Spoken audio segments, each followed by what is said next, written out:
দেউতা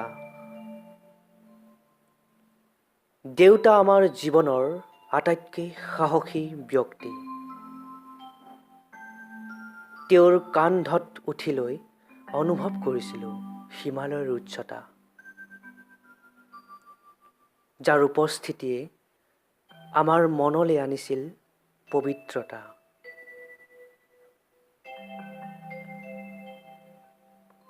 দেউতা, তোৰ মৰমবোৰ পাবৰ কাৰণেইতো কৰিছিলোঁ শৈশৱৰ সেই অভিমানী নাটকবোৰ। তোৰ বাবেইতো কৰিছিলোঁ সেই সকলোবোৰ।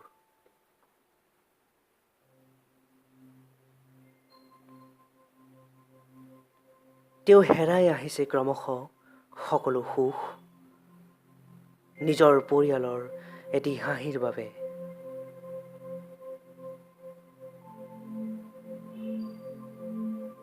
তেওঁ নীৰৱে সহিছে সকলো কষ্ট, কেৱল নিজৰ দায়িত্বৰ বাবে।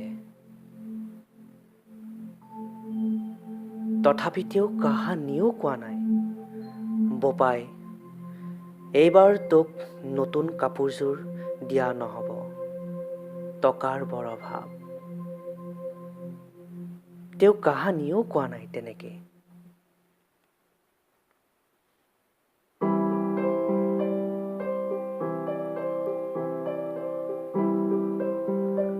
কেতিয়াবা মনত পৰে সেই যি সন্ধিয়া পৰত তোৰ চাইকেলৰ সন্মুখত বহি লৈ ওচৰৰ বজাৰখনলৈ গৈছিলোঁ।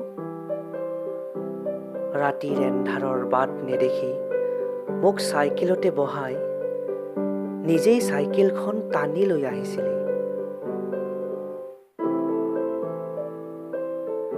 কেতিয়াবা মন যায় তোৰ সতে বহি পুৰণি কথাবোৰ উনুকিয়াব, বৰ মন যায়। কিন্তু পৰিয়ালৰ বোজা আৰু দায়িত্বই জানো সেইখিনি সময় দিছে।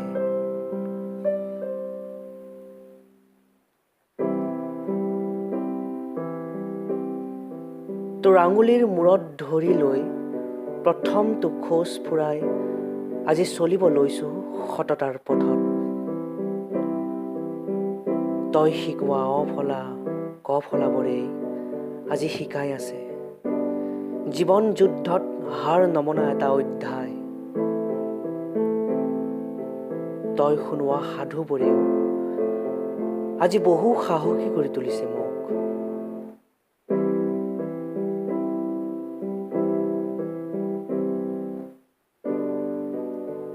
তেওঁ হাঁহিছে, হাঁহিৰে চকুলো ঢাকিছে, চকুলোৰে নিজক কঠিন কৰিছে। দেউতা, তই সাহস হৈ থাক চিৰদিনলৈ।